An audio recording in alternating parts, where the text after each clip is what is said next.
You're either committed to being productive or you're committed to being non-productive. You're committed to being happy or you're committed to being unhappy. See, whatever you're doing, however you spend your time, that tells you who you are. So think about what it is you like to create in your life experience. Once I look at how you commit your time, once I do an evaluation on how you spend your time, I can tell you exactly what you're committed to. People that say they have dreams or want to open a business or want to do something differently than what they're now doing, they don't like their jobs, they're unhappy, they're unfulfilled. People who say they want to improve their income level, look at how they spend their time. How they spend their time, the commitment of their time, how they use that will really tell the truth.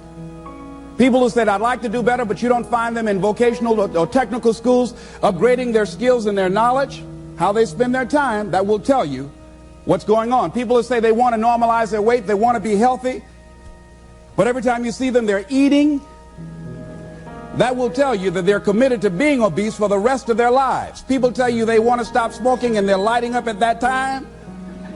Folk that say, I want to stop drinking, and every time you're in their face, they're reeking with alcohol, that will tell you what's going on. Don't have to listen to what they say, just watch what they do. Commitment shows up in your life in what you do. On the other hand, you can make the commitment to your life that you don't like the results that you have and that you're going to do something about it. See, that power is available to all of us. People who look at life and decide, I want something different for myself. Carol Hatfield. Carol lives in Detroit, single mother, decided that she wanted to go into her own business, did not have enough money to do it. She wanted to have a health food store. She sold her car and used the money to start in a little storefront, a little hole in the wall. She rode to work on a bicycle.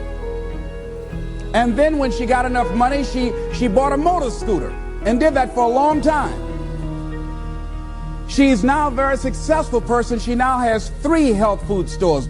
She said it was hard, it's a struggle, Les. She said, but I did it. She said, I made the commitment to do it, and I did it. Why is it that people are frightened by commitment? Because when you say the word commitment, that intimidates a lot of people. Why? Because it means you have to deliver. See, most people, you ask them, hey, look here, I'd like for you to do this. And they'll say, I'll try. I'll try means that is my escape clause. When I don't come through, it's really a polite no. I don't have the courage to tell you no, so I'll tell you I'll try. Hey, look here, I need you to come to this meeting. I'll try. I say, what do you mean? You're going to lean toward the meeting? Try and sit down. You either do or you don't. Try and take this pencil out of my hand. You either do or you don't. There's no such thing as try. So most people like to use that language. They don't want to commit themselves because commitment means, among many things, no excuse is acceptable. That's what it means. No excuse. That if you decided that you're going to do this, if it becomes hard, then do it hard. If it's difficult, so what?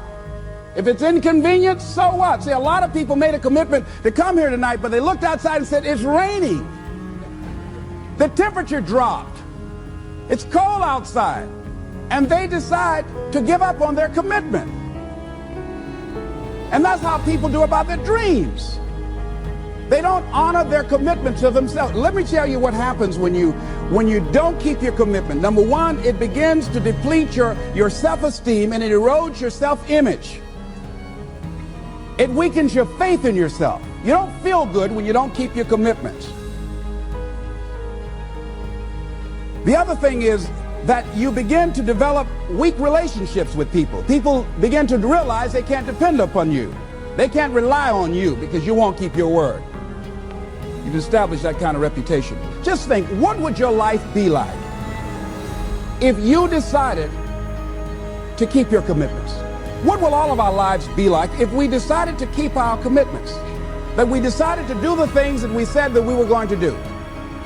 That we wouldn't even speak it unless we were going to do it. If we decided just for a week, just see what your life can be like. Just let's do it for a commitment to make it a 7-day commitment that I won't say I will do anything unless I'm going to do it.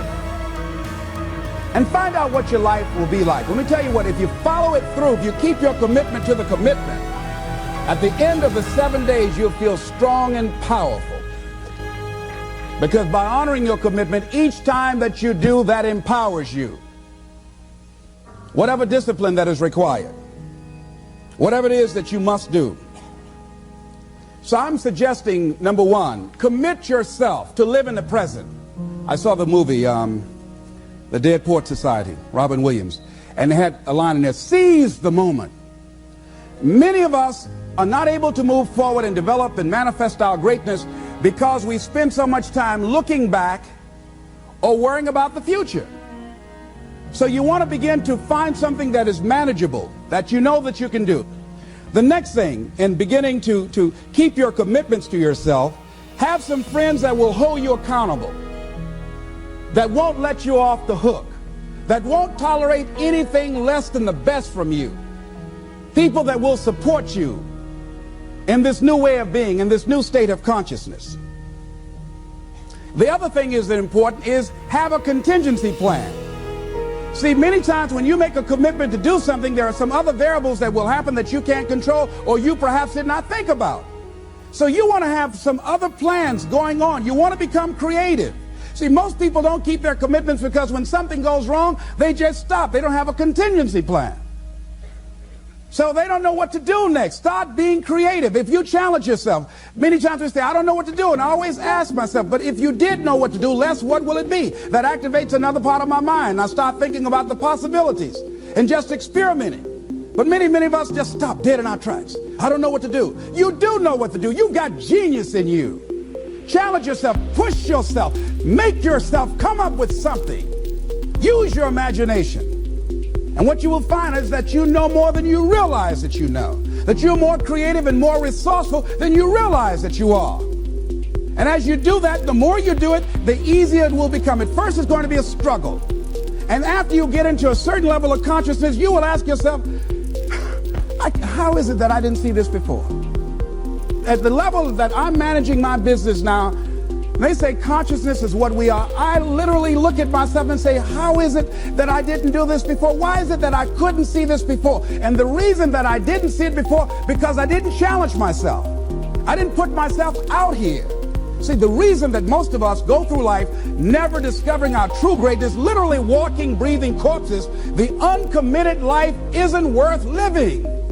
Why? Because it doesn't produce anything. See, you only make things happen. Your life only counts. You only make a difference when you are committed.